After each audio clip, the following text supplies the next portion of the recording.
बिस्मिल्लाहिर्रहमानिर्रहीम, अस्सलाम वालेकुम। आज के सेशन में हम chapter number 20 theory of quadratic equation इसकी एक्सरसाइज नंबर 20.1 के क्वेश्चन नंबर 1 को सॉल्व करने की कोशिश करेंगे। जैसा कि हमारे इल्म में है कि किसी भी चैप्टर को जब हम शुरू करते हैं तो उसका जो बेसिक इंट्रोडक्शन होता है, जो बेसिक कॉन्सेप्ट्स होते हैं, उसको हम पहले डिस्कस कर लेते हैं ताकि क्वेश्चंस का और इसकी एक्सरसाइज का सॉल्व करना हमारे लिए आसान हो। शुरू करेंगे। सबसे पहले क्वाड्रेटिक इक्वेशन। क्वाड्रेटिक इक्वेशन किसको कहते हैं? ऐसी इक्वेशन को कहा जाता है, क्वाड्रेटिक इक्वेशन ऐसी इक्वेशन कहा जाता है जहां पर वेरिएबल की पावर आपको 2 मिले। अच्छा, यहां पर इस बात को समझना लाजमी है कि जिस इक्वेशन में वेरिएबल की पावर 2 होती है उसको क्वाड्रेटिक इक्वेशन कहते हैं, जिसमें पावर 3 होती है उसको क्यूबिक इक्वेशन कहते हैं, जिस इक्वेशन में वेरिएबल की पावर हाईएस्ट पावर 4 होती है उसको बाई क्वाड्रेटिक इक्वेशन कहते हैं। बाई क्वाड्रेटिक भी कहते हैं और क्वार्टिक भी कहते हैं। खैर, इसके ऊपर मैंने तफसील से जब इक्वेशन का चैप्टर पढ़ाया था तो उसको डिस्कस किया था क्लास 9 में। आज का हमारा टॉपिक क्वाड्रेटिक इक्वेशन से है। ये क्वाड्रेटिक इक्वेशन की एक जनरल फॉर्म है। जनरल फॉर्म से मुराद यह है कि यहाँ पे ये मैं आपको समझाना चाह रहा हूं कि एक्स स्क्वायर का कोफिशिएंट a कहलाता है, x का कोफिशिएंट b कहलाता है और c से मुराद एक कांस्टेंट है। कांस्टेंट का मतलब यह है कि यहाँ पर वेरिएबल जो होगा, अगर होगा तो वहां पर x की पावर 0 होगी और x की पावर 0 का मतलब एक तरीके से वेरिएबल नहीं होगा। बात आ रही है समझ में? क्या कहा मैंने? x की पावर 0 के साथ वेरिएबल मौजूद है, लेकिन किसी भी नंबर की पावर 0 होता है वो 1 बना देता है, तो 1 into c, तो 1 into c कहलाएगा। c स्टैंड फॉर कांस्टेंट कहलाएगा। क्लियर? क्वाड्रेटिक फार्मूला हमने क्लास 9 में पढ़ा। क्वाड्रेटिक फार्मूला होता है x is equal to minus b plus minus under root b square minus 4ac upon 2a। ये कोई नया फार्मूला नहीं है हमारे लिए। हम क्लास 9 में इस फार्मूले को पढ़कर, इसकी एप्लीकेशन को पढ़ के मैट्रिक क्लास में आए। यहां पर ये जो लफ्ज इस्तेमाल किया गया है रूट्स, ये हमारे लिए शायद हो सकता है कि पहली दफा हम इसको पढ़ रहे हैं, इसको समझते हैं। रूट्स ऑफ क्वाड्रेटिक इक्वेशन किसको कहा जाता है? ये जो क्वाड्रेटिक फार्मूला आप इस्तेमाल करते हैं, जब इसको इस्तेमाल कर लेते हैं तो ये आखिर में आपके पास आइदर और की सिचुएशन पैदा हो जाती है। वहां पर आपके पास 2 सॉल्यूशन आया करते हैं। एक हम आइदर के अंदर जो है प्लस में ब्रेक कर लेते हैं और के अंदर हम माइनस में ब्रेक कर लेते हैं। दरअसल ये जो माइनस बी प्लस है ये रूट्स कहलाते हैं। ये जो आंसर आता है हमारे पास minus b plus under root b square और minus b minus under root b square minus 4ac, दरअसल ये इक्वेशन के रूट कहलाते हैं। ये किस इक्वेशन के रूट है? तो ये इस इक्वेशन के रूट है। बात आ रही है समझ में? यहां पर जो लफ्ज हम इस्तेमाल करेंगे वो रूट्स का लफ्ज इस्तेमाल करेंगे। ये जो हम सॉल्यूशन निकाला करते थे, जिसमें सॉल्यूशन सेट लिखा करते थे, जो आंसर आया करता था, दरअसल ये क्या कहलाएगा हमारे पास? ये रूट्स कहलाएगा। इसका नाम याद रखिएगा। यहां पर एक बात मैं आपको और बताता चलूं जो इंतहाई आपके लिए जानना जो है वो लाजमी है। जिस इक्वेशन में जितनी उसकी पावर हुआ करती है हाईएस्ट, इतने ही आंसर आया करते हैं। तवज्जो रखिएगा क्या कहा मैंने। अगर लीनियर इक्वेशन है, लीनियर से मुराद वो जिसकी पावर, वेरिएबल की पावर जो है 1 मिलेगी, तो वहां पे सॉल्यूशन भी 1 मिलेगा। क्वाड्रेटिक इक्वेशन है तो सॉल्यूशन 2 मिलेंगे। क्यूबिक इक्वेशन है तो सॉल्यूशन 3 मिलेंगे और बाई क्वाड्रेटिक इक्वेशन है तो सॉल्यूशन 4 मिलेंगे। बात आ गई समझ में? ये क्वाड्रेटिक की पावर 2 लगी हुई है तो जाहिर सी बात है इसके आंसर भी 2 आएंगे। ये दोनों इसके क्या कहलाएंगे? ये रूट्स कहलाएंगे। क्या कहलाएंगे? रूट्स कहलाएंगे। आगे चलते हैं। Discriminant form. डिस्क्रिमिनेंट फॉर्म होती क्या है इसको हम बाद में जानने की कोशिश करेंगे। पहले ये समझते हैं कि इसको रिप्रेजेंट किससे किया जाता है। इसको डी से भी रिप्रेजेंट किया जाता है, इसको डेल्टा या ट्राइंगल से भी रिप्रेजेंट किया जाता है। अगर कोई इसको डी से रिप्रेजेंट कर रहा है तो वो भी सही है, किसी ने इसको डेल्टा से या ट्राइंगल से रिप्रेजेंट किया वो भी सही है। अब ये डिस्क्रिमिनेंट फॉर्म होती क्या है? डिस्क्रिमिनेंट होता है b स्क्वायर माइनस 4ac। ये किस काम आएगा इसको हम आगे डिस्कस करेंगे। अभी बस ये समझिए कि डिस्क्रिमिनेंट फॉर्म क्या होती है। ये होती है b स्क्वायर माइनस 4ac, यानी कि ये जो क्वाड्रेटिक फार्मूला होता है इसके अंदर ये जो रूट के अंदर लिखा होता है इसको हम लोग कहते हैं डिस्क्रिमिनेंट फॉर्म। देखें ये जो लिखा है ना b स्क्वायर, ये कोई नई चीज नहीं है। जो क्वाड्रेटिक हम फार्मूला पढ़े, क्वाड्रेटिक इक्वेशन पढ़े, उसी का हिस्सा है, उसी में से हमने एक पार्ट ले लिया है। ये पार्ट आगे जाके क्या रिप्रेजेंट करेगा इसको हम डिस्कस करेंगे। पहले ये समझ लें कि डिस्क्रिमिनेंट फॉर्म होती क्या है। डिस्क्रिमिनेंट फॉर्म होती है B square minus 4ac। Clear? Discriminant form B square minus 4ac। आगे हमारे पास एक एग्जांपल है, एग्जांपल में लिखते हैं फाइंड डिस्क्रिमिनेंट।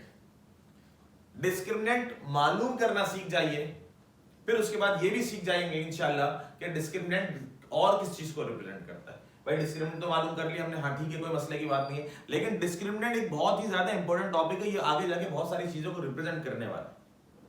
बात आ रही है समझ में? तो पहले डिस्क्रिमिनेंट फॉर्म किस तरीके से मालूम की जाती है, डिस्क्रिमिनेंट कैसे मालूम किया जाता है, इसको समझते हैं। फॉर्मूला हमने पढ़ा बी स्क्वायर माइनस 4ac। किसी भी क्वाड्रेटिक इक्वेशन का डिस्क्रिमिनेंट निकालना है तो बी स्क्वायर माइनस 4ac के फॉर्मूले से निकाल लें। देखिए यही काम हमने करा। बी कितना है, ये आ गया बी स्क्वायर माइनस 4, ए कितना है 2 और सी कितना है माइनस 4। क्लियर? बहुत ज्यादा आसान तरीका है इसको फाइंड आउट करने का। 5 का square 25 minus into minus plus 4 into 2 into 4 which is equal to 32 और 25 को ऐड कर लें तो आंसर क्या आया 57। मुख्तसर यहां पे सिर्फ ये बताया जा रहा है इस फॉर्मूले की एप्लीकेशन क्या है, इस फॉर्मूले की एप्लीकेशन नहीं है। अभी हमने ये नहीं सीखा कि इसने बताया क्या, हमने सिर्फ और सिर्फ अभी डिस्क्रिमिनेंट निकालना सीखा। क्लियर? जैसे जैसे आगे बढ़ते जाएंगे हम डिस्क्रिमिनेंट के बारे में बहुत कुछ जानने की कोशिश भी करेंगे और बहुत सारी चीजें हमारे पास जो है वो सामने आती जाएंगी। आगे चलते हैं। आगे हमारे पास है nature of the roots of quadratic equation. ये इस एक्सरसाइज का सबसे मोस्ट इंपोर्टेंट टॉपिक है। अगर आपको ये नेचर ऑफ द रूट्स का कॉन्सेप्ट क्लियर हो जाता है तो आपको एक्सरसाइज के अंदर बहुत कुछ समझ में आने लग जाएगा। तो देखिए मैं बार बार अर्ज करता हूं, क्वेश्चन का सॉल्व करना कोई मुश्किल नहीं होता, 2 दफा प्रैक्टिस कर लें, इंशाल्लाह आपको सॉल्व करना आ जाएगा। आपको सिर्फ सवाल लिखा हुआ आपका जवाब आ जाएगा। कोई आपसे ये पूछ ले इसका मतलब क्या है तो आप बोले मतलब मुझे नहीं पता, तो फायदा क्या प्रयास में इसका।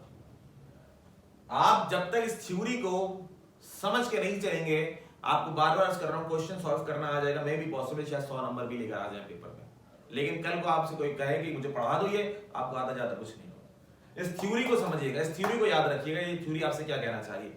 नेचर ऑफ द रूट्स, ये थे हमारे पास रूट्स, ये है हमारे पास रूट्स, जैसे मैंने आपको पहले डिस्कस करे x1 और x2।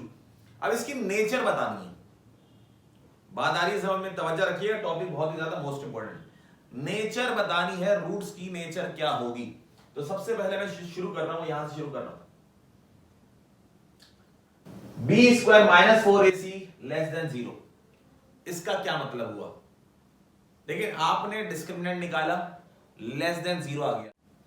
अब मैं आपके सामने कुछ एग्जाम्पल सॉल्व करता हुआ चलूंगा ताकि आपको मेरी बात बेहतर अंदाज में समझ में आ सके और क्वेश्चन नंबर 1 का सॉल्व करना हमारे लिए आसान हो जाए। B square minus 4ac less than 0, इधर आ जाइए, एग्जाम्पल करते हैं हम।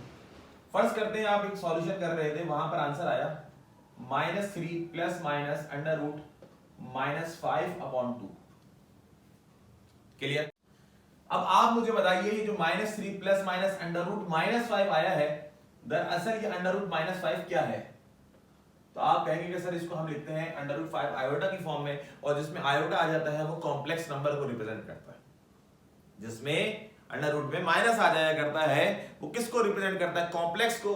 तो याद रखिएगा अगर डिस्क्रिमिनेंट लेस देन 0, देखिए ये लेस देन 0 ही तो है, 0 से कम है ना, -1 -2 -3 -4, जितने भी नंबर्स हैं रूट में माइनस के साथ वो सारे के सारे क्या हैं? लेस देन 0 है। तो अगर डिस्क्रिमिनेंट लेस देन 0 होगा तो हम कहेंगे इसके जो रूट्स आएंगे वो कॉम्प्लेक्स होंगे। आप चेक कर सकते हैं इसका जो आंसर आया है, इसका जो आंसर आएगा वो ये आएगा -3 प्लस माइनस अंडर रूट 5/2। क्या ये रियल नंबर है? तो जवाब मिलेगा ये रियल नहीं है, कॉम्प्लेक्स है। कॉम्प्लेक्स क्यों है? क्योंकि इसमें क्या आ रहा है? आयोटा। तो आयोटा कब आएगा? आयोटा कब आएगा? जब B square minus 4ac less than 0 होगा। याद रखिएगा कॉम्प्लेक्स का एक ही केस है, उस केस में आपको ये बताया जा रहा है कि जिस दिन B square minus 4ac discriminant अगर लेस देन 0 आ गया तो आपको जो आंसर मिलेगा, जो रूट्स मिलेंगे वो कॉम्प्लेक्स मिलेंगे। क्लियर? आगे चलते हैं। कॉम्प्लेक्स वाला केस मैंने आपको बता दिया, discriminant less than 0। Next case है हमारे पास d इज इक्वल टू, यानी कि डिस्क्रिमिनेंट जो है जिसका फॉर्मूला होता है बी स्क्वायर माइनस 4ac, अगर ये ग्रेटर देन 0 आ जाए, तवज्जो रखिएगा क्या कहा मैंने, पहले लेस देन का क्योंकि वो कॉम्प्लेक्स है और कॉम्प्लेक्स के लिए एक ही केस है और कोई केस नहीं है। अगर डिस्क्रिमिनेंट ग्रेटर देन 0 आए, मैं आपके सामने एक एग्जांपल, फर्स्ट करते हैं, हमारे पास एक क्वेश्चन था, जब उसका हमने सॉल्यूशन किया तो उसका आंसर आया 3 प्लस माइनस अंडर रूट 5/2। अब मुझे आप इस बात का जवाब दीजिए, ये क्या कॉम्प्लेक्स है? तो जवाब मिलेगा कॉम्प्लेक्स नहीं। कॉम्प्लेक्स का तो एक ही केस है जिसके अंदर डिस्क्रिमिनेंट लेस देन 0 होता है। ये लेस देन 0 नहीं है, 0 से बड़ा है, 5 लिखा हुआ है, तवज्जो रखिएगा। अब इसका जो आंसर आएगा मुझे ये डिफाइन करना पड़ेगा नेचर ऑफ द रूट क्या है। कॉम्प्लेक्स का एक ही केस है, इसके अलावा जितने भी आंसर आएंगे वो सारे रियल होंगे। इसमें आयोटा नहीं है, तो पहला आंसर तो ये आ गया, ये रियल है। क्या है ये? रियल सॉल्यूशन है। एक बात। दूसरी बात, अनइक्वल है।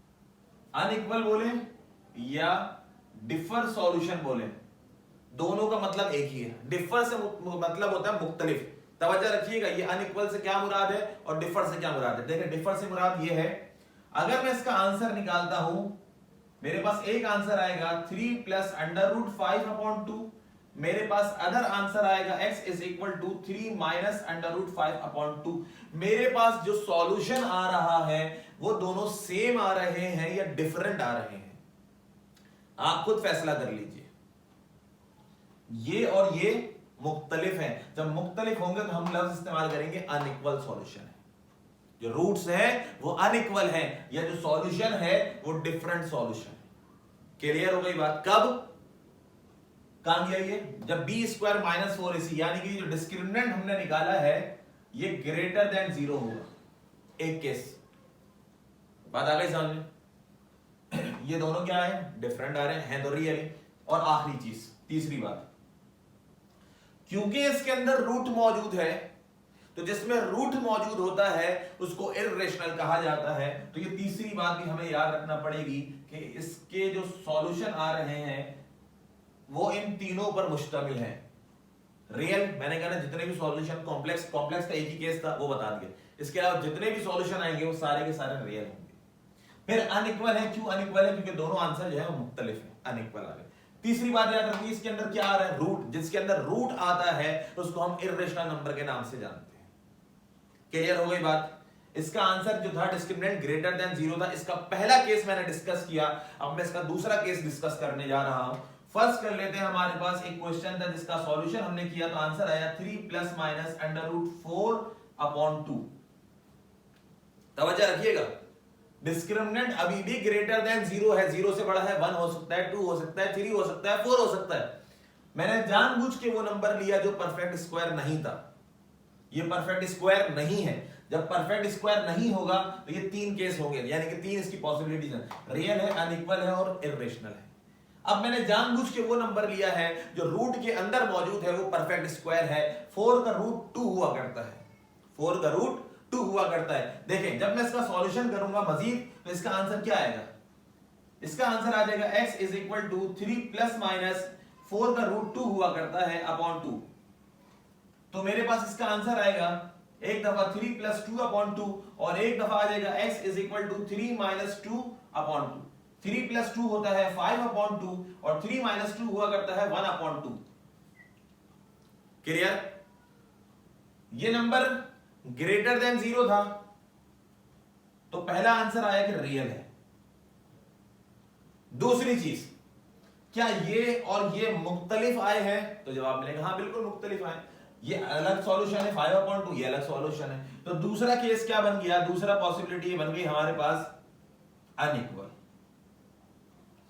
क्या इसके आंसर में रूट मौजूद है जैसे कि इसके आंसर में रूट आ रहा था? तो जवाब मिलेगा नहीं सर, इसमें रूट मौजूद नहीं है। जिसमें रूट मौजूद नहीं हुआ करता उसको हम लोग रेशनल नंबर कहते हैं। रेशनल नंबर के नाम से याद रखा जाता है, रेशनल नंबर के नाम से पुकारा जाता है वो तमाम नंबर जो a/b की फॉर्म में मौजूद हो। हाँ, रूट मौजूद नहीं होना चाहिए। a/b की फॉर्म में तो ये भी लिखे हुए हैं, लेकिन इसमें रूट लिखा हुआ है। इसमें क्या आ गया? रूट। जिसमें रूट आ गया वो इर्रेशनल। देखिए, ऊपर की दोनों पॉसिबिलिटीज हो गई है, रियल और अनइक्वल। अगर रूट आ गया तो इर्रेशनल, अगर रूट नहीं आया तो रेशनल। ये जो दोनों बातें लिखी हुई हैं, ये दोनों बातें जो लिखी हुई है माजरत के साथ, ये दोनों वही बातें लिखी हुई है। अब मैं आपको पढ़ के बता देता हूं, आपको बात समझ में आ जाएगी। ये वाला केस मेन केस है, ये इसके सब केस है ये दोनों। अब देखें मैंने क्या लिखा है इसके अंदर, अगर B square minus 4ac perfect square हो, चेक कर लें ये रहा परफेक्ट स्क्वायर। आगे लिखते हैं अगर परफेक्ट स्क्वायर होगा तो आंसर रियल होगा। ये देखें ये परफेक्ट स्क्वायर था, हमने इसको सॉल्व किया, आंसर रियल आया। अनइक्वल आया, हाँ अनइक्वल आया, दोनों आंसर मुख्तलिफ आ रहे हैं। तीसरी चीज रेशनल आया। ये केस दरअसल ये ग्रेटर देन जीरो। अब ग्रेटर देन जीरो के अंदर दो सब केस हैं, या तो वो परफेक्ट स्क्वायर होगा या वो परफेक्ट स्क्वायर नहीं होगा। अगर परफेक्ट स्क्वायर होगा तो ये आंसर लिखे जाएंगे nature of the root, nature roots की नेचर ये होगी। और अगर परफेक्ट स्क्वायर नहीं है, जैसे इसमें नहीं था, इसमें नहीं था, ये देखें ये भी ग्रेटर देन जीरो लेकिन परफेक्ट स्क्वायर नहीं है। बी स्क्वायर माइनस 4ac अगर परफेक्ट स्क्वायर नहीं होगा तो रूट्स रियल होंगे, ये देखो रियल है। अनइक्वल क्यों है, चेक कर लें आप, दोनों के आंसर बराबर नहीं। और रूट आने की वजह से क्या कहलाएगा, ये इर्रेशनल कहलाएगा। ये फिर अर्ज करता चलो, इस एक्सरसाइज की जान है जान। अगर आपको ये बातें नहीं समझ में आएंगी तो आपको एक्सरसाइज आ जाएगी, आपका कॉन्सेप्ट क्लियर नहीं होगा। आपको नेचर ऑफ द रूट जिंदगी भर में समझ में नहीं आएंगे कि नेचर ऑफ द रूट्स कैसे फाइंड आउट किए जाते हैं, क्या मतलब क्या है इससे। इससे मतलब ये है, ये जो आंसर हम निकालते हैं बी स्क्वायर माइनस 4ac, ये इससे ये पता चलेगा ये जो आंसर आ रहा है, ये कॉम्प्लेक्स आ रहा है, रियल आ रहा है, रेशनल आ रहा है, इर्रेशनल आ रहा है, ये सिर्फ और सिर्फ कौन डिफाइन करेगा, सिर्फ ये डिफाइन करेगा बी स्क्वायर माइनस 4ac, जिसको हम लोग डिस्क्रिमिनेंट के नाम से जानते हैं। आगे चलते हैं, last case, B square minus 4ac is equal to 0। अगर डिस्क्रिमिनेंट 0 आ जाए, अब इसके जो केस के जो आंसर है इसको हम बाद में समझेंगे, पहले हम एग्जांपल समझते हैं। लेट्स सपोज हमारे पास एक क्वेश्चन था, इसको हमने सॉल्व किया तो हमारे पास आंसर आया 3 plus minus under root 4 minus 4 upon 2। इसको मजीद सॉल्व करेंगे, 3 प्लस माइनस 4 माइनस 4 0 हुआ करता है अपॉन 2। 0 का रूट हमें पता है प्लस माइनस 0 ही आएगा और कुछ नहीं आएगा, और plus minus 0 is nothing. 3 plus 0 क्या होगा, कुछ होगा भाई, एज इट इज 3 अपॉन 2 आ जाएगा। अच्छा 3 माइनस 0 क्या होगा, कुछ नहीं होगा, एज इट इज 3 अपॉन 2 आ जाएगा। इससे क्या पता चला, अगर भी डिस्क्रिमिनेंट 0 आ जाए, ये भाई रूट के अंदर लिखा हुआ क्या कहलाता है, डिस्क्रिमिनेंट कहलाता है बी स्क्वायर माइनस 4ac। जिस दिन ये 0 आ गया, जिस दिन डिस्क्रिमिनेंट 0 हो गया, पहला आंसर रियल। रियल तो सारे ही होंगे, मैंने कहा सिवाय एक के जो कॉम्प्लेक्स है उसको छोड़ दें, इसके अलावा जितने सॉल्यूशन निकालेंगे वो सारे रियल। दूसरी चीज, ये दोनों आंसर इक्वल आ रहे हैं कि अनइक्वल आ रहे हैं, तो जवाब मिलेगा सर इक्वल। इक्वल इसलिए है क्योंकि ये और ये दोनों सेम सॉल्यूशन है, तो लिखा जाएगा इक्वल सॉल्यूशन, और इसके साथ दूसरा लफ्ज भी इस्तेमाल कर सकते हैं, सेम सॉल्यूशन। बात आ रही है समझ में, कब, जब डिस्क्रिमिनेंट क्या हो जाए 0। बार बार अर्ज कर रहा हूं, डिस्क्रिमिनेंट जिस दिन 0 आ गया, आपको मैंने प्रूफ करके दिखा दिया, दो आंसर दो आएंगे, क्वाड्रेटिक है, जाहिर सी बात है आंसर दो ही आएंगे, लेकिन दोनों आंसर सेम आएंगे। जब सेम आएंगे तो सॉल्यूशन कहलाएगा सेम सॉल्यूशन, या कहलाया जाएगा इक्वल रूट्स। और है क्या, रियल। रियल तो है, जाहिर सी बात है, और a अपॉन b की फॉर्म में है तो रेशनल भी कहलाएंगे। यहां लिखा नहीं है मैंने, लेकिन रेशनल भी कहलाएंगे। क्यों रेशनल कहलाएंगे, a अपॉन b की फॉर्म में लिखा। क्लियर हो गई बात, यहां पे आ जाइए। आंसर रियल होगा, हाँ जी बिल्कुल रियल, इक्वल या सेम सॉल्यूशन होगा, और रेशनल। आ गई बात समझ। तो ये तमाम बातें याद रखेंगे तो क्वेश्चन नंबर 1 का सॉल्व करना हमारे लिए आसान हो जाएगा। अब हम शुरू करते हैं क्वेश्चन नंबर 1 जी। तो अब शुरू करेंगे हम क्वेश्चन नंबर 1। लेकिन क्वेश्चन नंबर 1 सिर्फ उन्हीं स्टूडेंट्स के लिए है जिसको अब तक पढ़ाई गई जो थ्योरी है वो समझ में आई। थ्योरी समझ में आई तो आंसर समझ में आ जाएंगे, क्वेश्चन में कुछ भी नहीं रखा। ये जो आंसर है बस ये डिफाइन करेगा कि आपको कितनी थ्योरी समझ में आई है। ये जो वर्किंग हमने करी है, ये तो किसी को भी दो, किसी बच्चे को तो वो कर लेगा। इसमें कोई इतनी कोई खास कोई लॉजिक नहीं हो, ना ही कोई रॉकेट साइंस है कि ये करना मुश्किल हो जाए। शुरू करते हैं। एक क्वाड्रेटिक इक्वेशन लिखने का जो स्टैंडर्ड तरीका हमने आपको बता दिया, स्क्वायर वाली टर्म पहले आती है, फिर x आता है, फिर आखिर में कांस्टेंट आता है। ये आ जाएगा हमारे पास b स्क्वायर माइनस 4a मतलब इसका कोएफिशिएंट, और c कितना है -6। 5 का square 25, minus into minus plus 4 1 और 6 को मल्टीप्लाई करें 24 आएगा। दोनों को प्लस करें 49 आएगा। 49 का मतलब होता है 7 का स्क्वायर। 7 का स्क्वायर का मतलब ये एक परफेक्ट स्क्वायर है, ये एक परफेक्ट स्क्वायर। जब परफेक्ट स्क्वायर हुआ करते हैं तो सॉल्यूशन क्या आते हैं, रियल अनइक्वल। इक्वल सिर्फ और सिर्फ एक ही केस है जिसमें इक्वल आते हैं, जिसके अंदर डिस्क्रिमिनेंट जीरो आता है, क्लियर। इसके अलावा जितने भी सॉल्यूशन होते हैं वो सारे के सारे अनइक्वल और rational. Part 2, x square is equal to 6x। 6x को पहले शिफ्ट कराएं तो ये हो जाएगा -6x। अच्छा जी, इसके अंदर आपको लिखा हुआ कांस्टेंट नजर नहीं आ रहा, तो कांस्टेंट अगर कोई भी टर्म अगर नहीं है तो इसका मतलब इसको हम जीरो लेंगे। बात आ गई। अगर नहीं है कोई टर्म तो इसका क्या मतलब है, नहीं है इससे क्या मुराद है, मैथमेटिक्स में नहीं है तो कौन रिप्रेजेंट करता है, जीरो रिप्रेजेंट करता है। ये आ जाएगा b स्क्वायर, b कितना -6 -4 a कितना है 1 और c कितना है 0। -6 का स्क्वायर 36, 36 का मतलब होता है 6 का स्क्वायर, 6 का स्क्वायर होता है एक परफेक्ट स्क्वायर, और परफेक्ट स्क्वायर तो जो इसका आंसर हो इसका आंसर। रियल होंगे रूट्स, अनइक्वल होंगे और रेशनल होंगे। आगे चलते हैं, बहुत ही ज्यादा आसान काम है, कोई मुश्किल नहीं है। 2x square plus 8 is equal to 6x। तो पहले standard equation, standard general form जो है उस फॉर्म में लेकर आएंगे, x स्क्वायर और x वाली टर्म फिर कांस्टेंट और फिर इज इक्वल टू, क्लियर। अच्छा, करने वाले इसको 2 कॉमन लेके करेंगे, और अगर 2 कॉमन लेके ना भी किया जाए तो याद रखिएगा इसके नेचर पे कोई फर्क नहीं पड़ेगा। हाँ, इसके आंसर पे जरूर फर्क आएगा। कोई बच्चा है, जैसे ये क्वेश्चन हो गया, इस क्वेश्चन में कॉमन आ सकता है, इसके अलावा जैसे ये क्वेश्चन, तो कॉमन लेने से आंसर पे फर्क आएगा लेकिन नेचर पे फर्क नहीं आएगा। मे भी पॉसिबल कि किसी का आंसर यहाँ पे मिसाल के तौर पे -3 ना आ रहा हो, या यहाँ पे किसी का आंसर -108 ना आ रहा हो, अगर इसमें 3 कॉमन ले ले, मैं फिर अर्ज करता चलूं आंसर में फर्क आ सकता है लेकिन उसकी नेचर पे फर्क नहीं आएगा। नेचर कॉम्प्लेक्स है, कॉमन लेके करें कॉमन ना लें, दोनों से उसकी नेचर कॉम्प्लेक्स ही रहेगी। -b, b का स्क्वायर -6 का स्क्वायर 36 -4 a कितना 2 और c कितना 8। 36 -64 which is equal to -28 less than 0। जब लेस देन 0 हुआ करते हैं डिस्क्रिमिनेंट तो रूट्स उसके कॉम्प्लेक्स आया करते हैं। रूट्स क्या आते हैं, ये सब अभी मैंने थोड़ी देर पहले पढ़ाया आपको कि डिस्क्रिमिनेंट अगर लेस देन 0 आ जाए तो रूट्स क्या कहलाएंगे, कॉम्प्लेक्स कहलाएंगे। 1 + 6x + 9x स्क्वायर लिखने का सही तरीका, स्क्वायर वाली टर्म फिर x और उसके बाद कांस्टेंट। b कितना है 6 -4 a कितना है 9 और c कितना है 1। 6 का स्क्वायर 36, इन तीनों को मल्टीप्लाई करना है 4 9 1 को आंसर 36 आएगा। 36 - 36 0, तो रूट्स रियल होंगे।